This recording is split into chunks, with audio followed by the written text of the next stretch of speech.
Hola, muy buenos días a todos. Primero que todo quería agradecer a los organizadores de Talent Jobs, en este caso @home, por esta invitación a participar con ustedes en este evento que se lleva a cabo en Jalisco en este mes de enero. Mi nombre es Ricardo Espinosa, soy un analista de la OCDE, trabajo en París y quería hoy día hablarles un poco acerca de cuáles son las principales tendencias en los mercados laborales internacionales, cuáles son las demandas y los cambios que se vienen a futuro en temas de habilidades y de destreza, un poco para orientar a ustedes, al público joven, y para que estén atentos acerca de oportunidades, etcétera, que se puedan presentar. Primero que todo quería parar 2 minutos simplemente para explicar qué es la OCDE. Probablemente muchos de ustedes la conocen. Bueno, la OCDE primero que todo es una organización internacional de la cual México es un país miembro. México se incorporó a la OCDE en la década de los 90 y hoy día la OCDE tiene 38 países miembros. ¿Cuál es el objetivo de la OCDE? Primero es promover políticas públicas para favorecer el desarrollo y el bienestar de la población. Nosotros, como organización internacional, que está basada en este caso en París, desarrollamos estándares, buscamos soluciones, siempre basados en datos y en evidencia empírica, para poder generar soluciones prácticas de política pública en una enorme cantidad de áreas en el espectro de políticas públicas, desde educación, laboral, transporte, energía, tecnología, etc. La OCDE pasa a ser también una especie de foro donde los países y todos los países miembros pueden intercambiar buenas prácticas, intercambiar datos y experiencias, para de esa manera puedan aprender unos de otros. Y finalmente lo que nosotros hacemos también con los países miembros, pero también con países fuera de la OCDE, es asesorarlos en materias de políticas públicas. Y como decía, en diversas áreas, grupos de expertos de la OCDE trabajan mano a mano con países, con estados, para ayudar a solucionar problemas específicos que el país pueda tener. Entonces, habiendo dicho eso, el tópico de mi presentación hoy día, quería hablarles acerca de las competencias y de las habilidades que se van a requerir en el futuro y cuáles son las principales tendencias y cómo se ve el panorama en México con una mirada desde la OCDE. Entonces, primero que todo, quería aclarar a qué nos referimos con competencia, que lo van a escuchar bastante seguido hoy. Por competencia, o piénsenlo, habilidades, para efectos de esta presentación, me voy a referir tanto a habilidades puramente cognitivas y metacognitivas que se desarrollan en edad temprana, principalmente en el colegio, en preprimaria, etcétera, pero también nos vamos a referir a las competencias laborales, ¿no es cierto?, que se necesitan para ejercer una determinada profesión, un determinado oficio, y finalmente también competencias o habilidades socioemocionales que también se desarrollan en habilidad temprana. Es decir, nos estamos refiriendo a competencias, a habilidades que se necesitan en distintos ámbitos de la vida, no solamente con fines laborales, sino que también puede ser con fines sociales. Entonces, pero ¿por qué importan las competencias? ¿Por qué importa tener mayor nivel de habilidades? ¿Por qué importa que los países progresen en esta área? Bueno, ustedes pensarán que la respuesta es bastante obvia y en parte lo es. Lo que yo quiero acá es explicarles, mostrarles algunos datos que son relevantes, ¿no? Primero que todo, personas que muestran, ¿no es cierto?, altos niveles de habilidades, de competencia en edad adulta, tienden a mostrar mejores resultados en distintos aspectos y ámbitos de su vida. El gráfico que ustedes ven aquí muestra, por ejemplo, que hay una relación directa entre mayores niveles de habilidades en edad adulta con la probabilidad de tener altos sueldos, con probabilidad, ¿no es cierto?, de participar de una vida cívica, tener una vida cívica más activa, también gozar de mayores niveles de confianza, una mayor probabilidad de estar empleado, también tiene una relación directa con la salud. O sea, es decir, tiene un impacto cuantificable en el bienestar directo de las personas.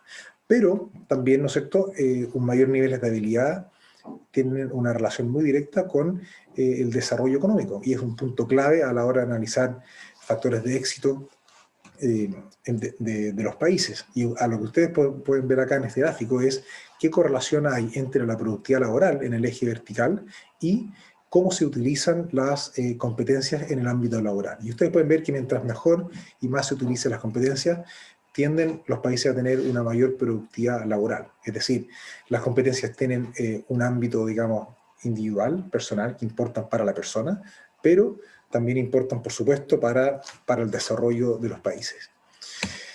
Ahora, ¿Qué está pasando en el tiempo? ¿Qué ha pasado en este último tiempo? ¿Y qué es lo que esperamos que siga ocurriendo también en el futuro? Bueno, son lo que nosotros llamamos, o nos ha llamado las megatendencias, ¿no es cierto? ¿Y cuál es el punto acá? Que estas megatendencias, que les voy a explicar en un segundo, aumentan, ¿no es cierto?, la necesidad de reforzar ciertas competencias. Entonces, ¿cuáles son estas megatendencias? Primero que todo, en los últimos 20, 30 años, el mundo ha experimentado un proceso de globalización y de integración muy importante. Hay nuevas cadenas de suministro. Muchos de los servicios que antiguamente, ¿no es cierto?, se contrataban a nivel local, hoy día pueden ser externalizados, no solo a otras regiones, sino también a otros países, lo cual, si bien ha generado un montón de oportunidades para empresas, sobre todo pequeñas y medianas, de acceder a servicios que antes no tenían disponibles, sin embargo también ha tenido el problema de que ha aumentado la vulnerabilidad de ciertos trabajadores, ¿no?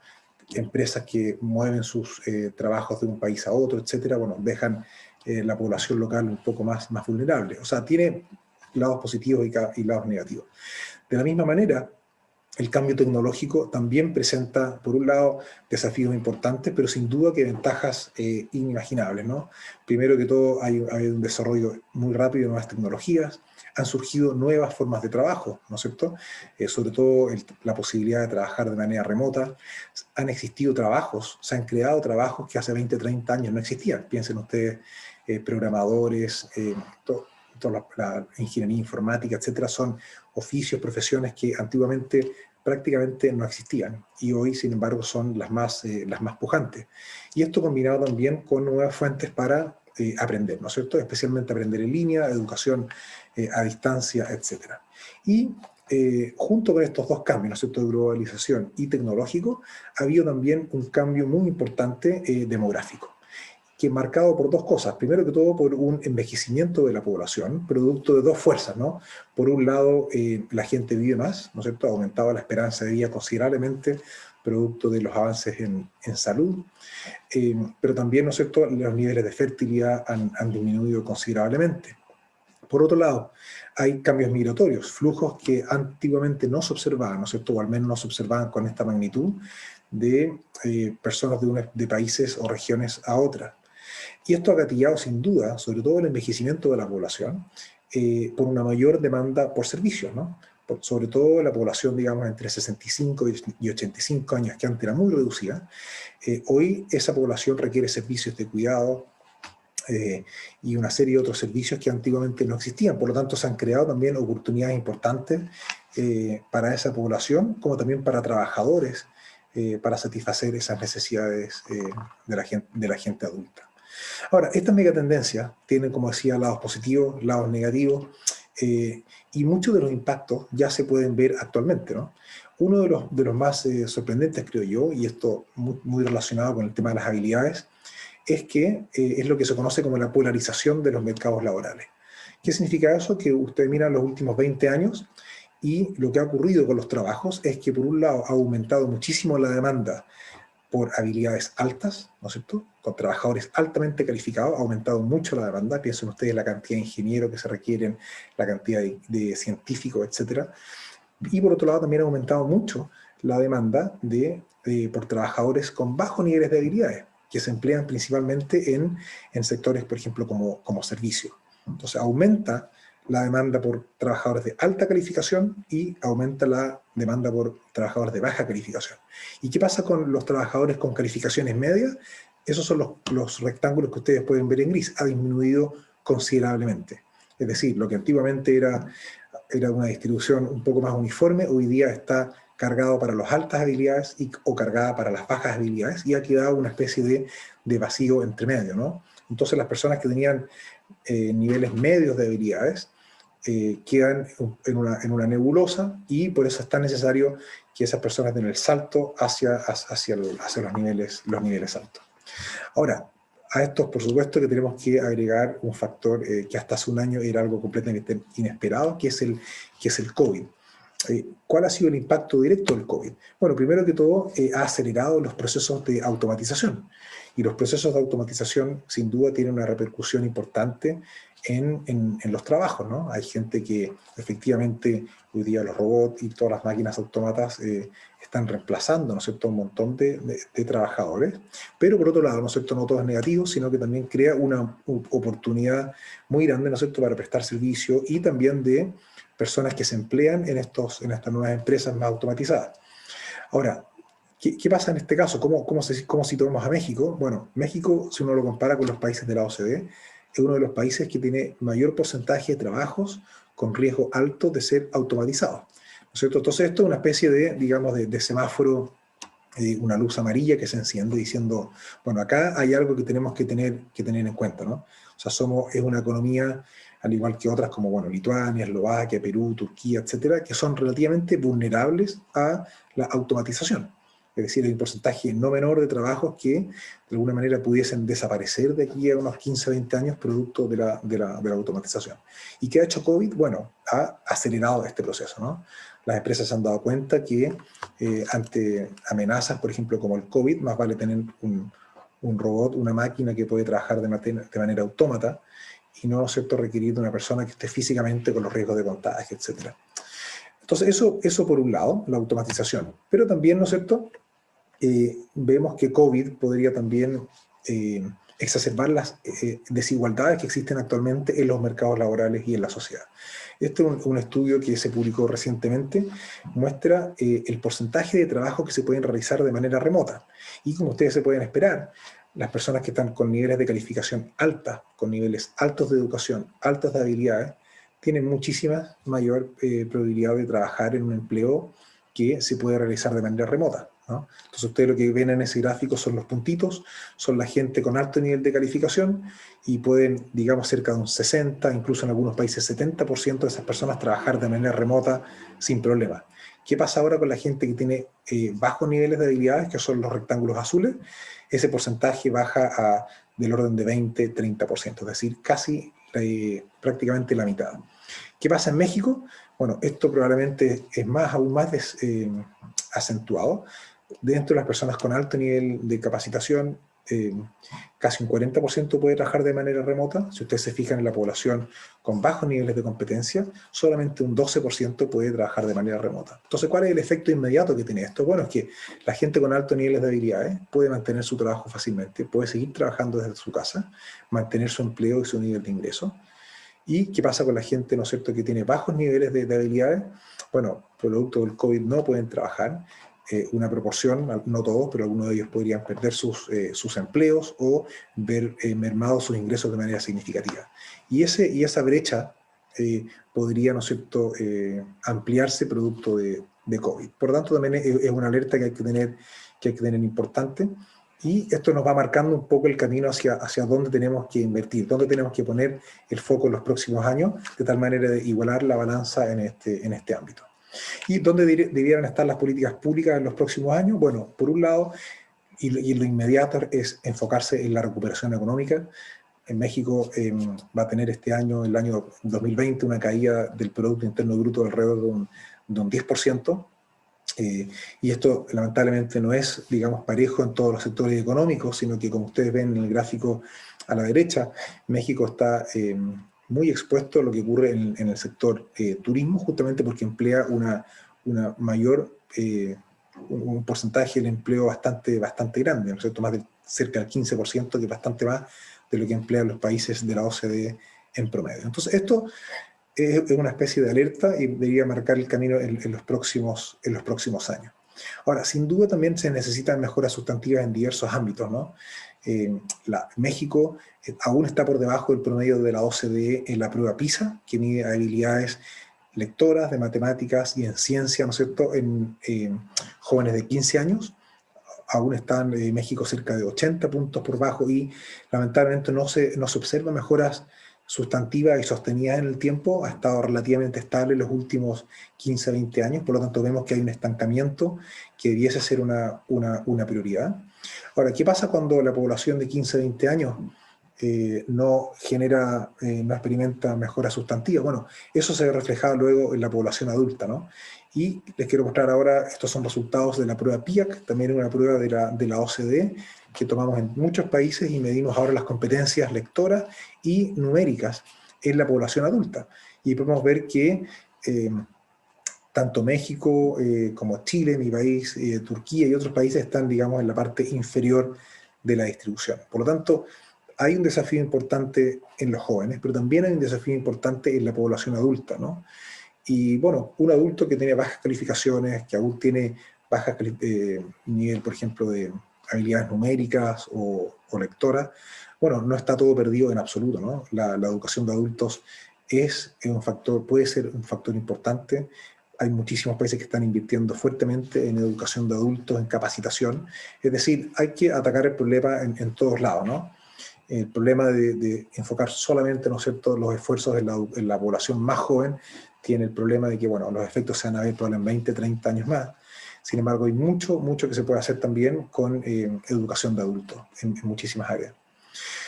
Ahora, habiendo dicho eso, si bien falta mejorar las competencias, aumentar los niveles, ¿no es cierto?, de capacidades numéricas, de capacidad lectora, etcétera, también hay un tema importante que se observa no solo en México, sino que en muchos países de la OCDE, es que, sobre todo dentro de los lugares de trabajo, no se usa todo el potencial de los trabajadores de las personas, ¿no?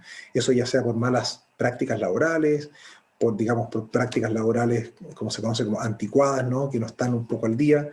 Los empleadores no logran sacarle el máximo provecho, pero en el buen sentido de la palabra, ¿no? Máximo provecho a las habilidades de sus trabajadores. Es decir, hay mucho talento que aún está escondido y que por falta, ¿no es cierto?, de conocimiento de ciertas prácticas, de cómo manejar los recursos humanos, etcétera, no pueden aprovecharse en un 100%. Entonces también México, al igual que muchos países, pueden hacer un mejor uso de las competencias de su población. Es decir, no es necesario siempre volver al colegio, volver a la universidad, volver a estudiar para aumentar la productividad, sino que también se puede aumentar la productividad vía mejoras, ¿no es cierto?, en la forma en que trabajamos, ¿no?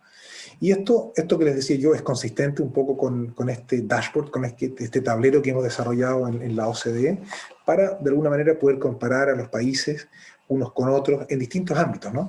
Y en primer lugar, la parte superior muestra que efectivamente en México en particular hay una prioridad que debe ser equipar a los jóvenes con competencias, por supuesto, para el trabajo y para la vida. Hay desafíos importantes en materia de inclusión, en educación terciaria. Sin duda que hay un desafío importante en materia de calidad de educación primaria, secundaria y técnica. Y en segundo lugar, también hay desafíos importantes en cuanto a la participación de adultos y empresas en la capacitación y actividades de aprendizaje, ¿no? Adultos pueden mejorar muchísimo sus niveles de capacidad, son soluciones factibles, tienen costos relativamente acotados y sin embargo, si están bien ejecutados, pueden tener retornos muy, muy altos. Y finalmente, como les decía, también hay una labor, un desafío importante, un reto que no es no menor, ¿no es cierto?, en cuanto a utilizar mejor las habilidades de las personas. Nosotros, ¿cómo podemos sacar mejor partido, mejor provecho de las habilidades? ¿Cómo los jefes pueden detectar, ¿no es cierto?, las habilidades de sus empleados? ¿Cómo pueden reenfocar sus distintas tareas de manera diaria, sus planes anuales, etcétera, de tal manera de que puedan sacar lo mejor de sí, ¿no? O sea, hay que atacar el problema no solamente desarrollando, estudiando, que es algo que es largo, suele ser un poco más caro, pero también hay muchas cosas que se pueden hacer, ¿no es cierto?, reorganizando la manera en que nosotros trabajamos y nos desenvolvemos en el mercado laboral.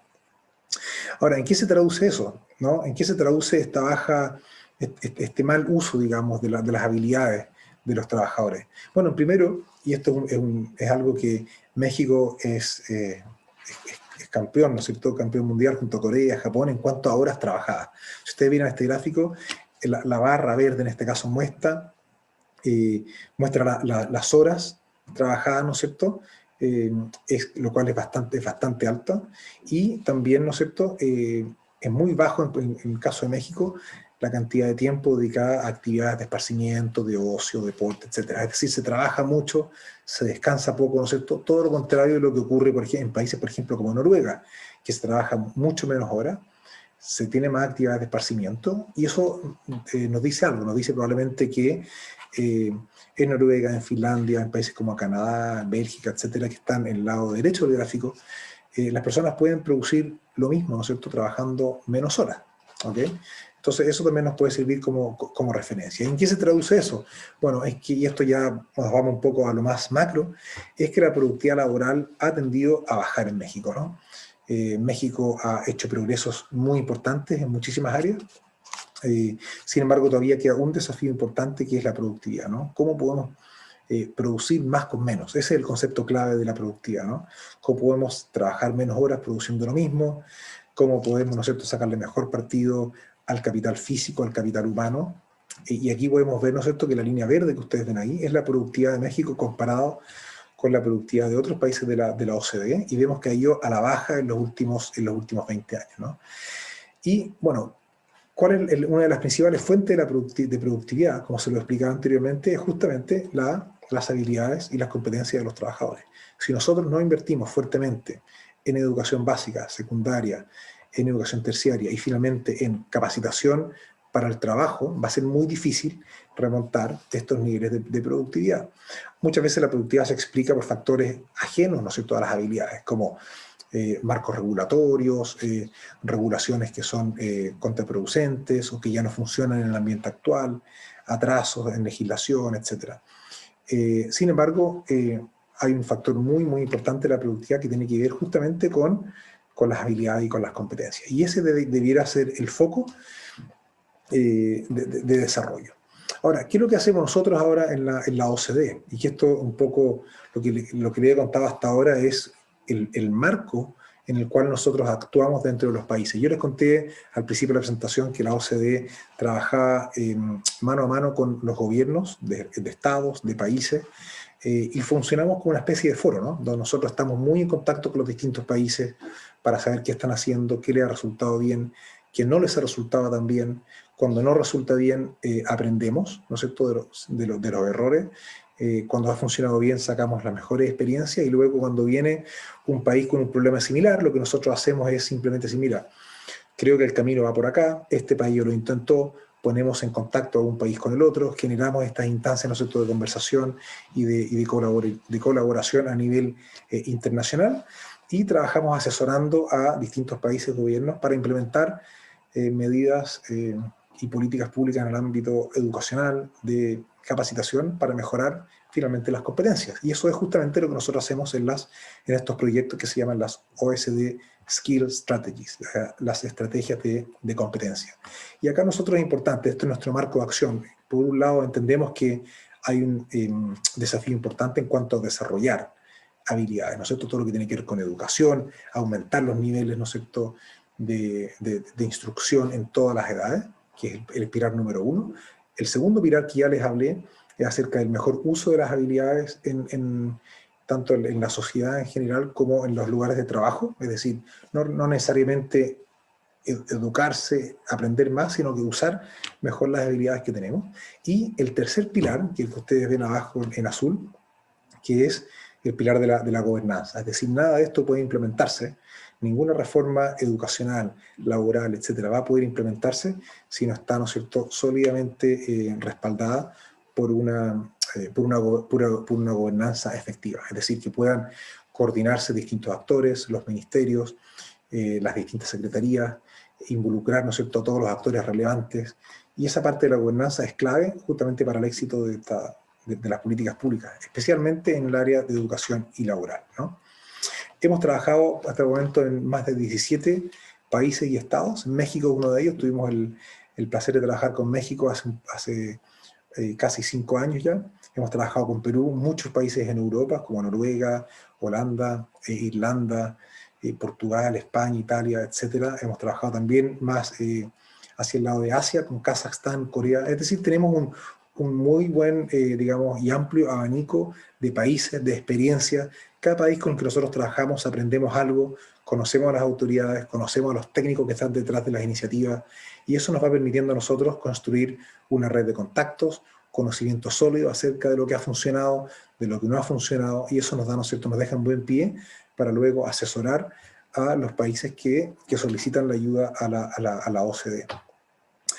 ¿En qué podemos contribuir en lo particular en los países? Y esto es parte sustancial de nuestros proyectos. Primero los ayudamos a entender el sistema. Supongamos que un país quiere mejorar la educación de adultos o quiere implementar una reforma compleja en la educación, primero hacemos un trabajo de campo muy exhaustivo en cuanto a entender realmente cómo funciona el sistema, cuáles son los distintos actores, cuáles son las regulaciones relevantes, etc. Identificamos luego las prioridades, identificamos también buenas prácticas a nivel internacional. ¿Para qué? Para finalmente dar recomendaciones de política pública. Es decir, nosotros entendemos lo que está pasando en el país, vamos y buscamos, ¿no es cierto?, experiencias internacionales que sean relevantes, pero también, por supuesto, que buscamos acercarnos a los actores relevantes nacionales, ¿no? No hay nadie que conozca mejor el ambiente, las regulaciones, los desafíos del país o del Estado que el propio país o Estado. Es decir, nosotros buscamos sin duda las fuentes locales. Y finalmente entregamos recomendaciones técnicas por dónde avanzar, lineamientos prácticos y estratégicos para poder mejorar las políticas públicas en esta área. ¿En qué se traduce esto finalmente? Bueno, esto es un ejemplo, estamos de un estado vecino, en este momento tenemos el placer de estar trabajando con el estado de Tlaxcala, no muy lejos de Jalisco. Llevamos con ellos trabajando cerca de 7 meses, estamos ya a un par de meses de concluir nuestro trabajo con Tlaxcala, que ha sido muy, muy fructífero. Y eso es, bueno, es un avance de lo que sería el reporte final en el estado de Tlaxcala, al cual lo van a poder ver ustedes dentro de un par de meses. Pero acá quería resaltar dos cosas, que nosotros lo que buscamos acá en el centro y la OCDE es involucrar a una mayor cantidad de experiencia y de expertise posible. Tanto internamente en la OCDE, es decir, trabajamos con nuestros colegas en distintos departamentos, distintas unidades, de acuerdo a los temas que van resultando ser los más relevantes, pero por otro lado, y más importante aún, trabajamos con un amplio espectro, ¿no es cierto?, de actores relevantes en el Estado o en el país. Por ejemplo, en el caso de Tlaxcala, estamos trabajando con muchas secretarías, con instituciones de educación superior, con instituciones de educación media, hemos establecido contacto con emprendedores, con profesores, etc. Hemos tenido reuniones, focus groups, grupos de trabajo, y con eso vamos nosotros nutriéndonos de cuál es la situación, entendiendo realmente cuáles son sus necesidades. Una vez que entendemos las necesidades, vamos a buscar experiencias internacionales que se puedan eventualmente aplicar, y eso se traduce finalmente en un reporte con una serie de recomendaciones prácticas, ¿no? Esto es un ejemplo de lo que hemos hecho en otros países. Hay un trabajo, como decía, muy intensivo de reunirse con la gente, con las personas que están en el día a día, en el ámbito educacional, laboral, técnico, etcétera, para entender lo que está pasando, ¿no? Si es una reforma educacional, es imposible, ¿no es cierto?, entender cuáles son las prioridades si no hablamos, por ejemplo, con profesores, con alumnos, con directivos, con centros de padres, etcétera, ¿no? Y a lo largo de muchas de estas reuniones, ¿no es cierto?, entonces, muchas veces se juntan, generamos diálogos también entre los propios actores, que es algo muy relevante, ¿no? Tiende a pasar en muchos países que los sistemas educativos y los sistemas laborales, de entrenamiento laboral, están altamente fragmentados. Tenemos a un ministerio que se ocupa de temas de educación por un lado, de otro ministerio, otra secretaría que se encarga de temas laborales por otro, una secretaría de tecnología, por ejemplo, un ministerio de tecnología que está por otro lado, y muchas veces las políticas públicas que se generan en cada uno de estos ministerios o secretarías no conversan en lo absoluto.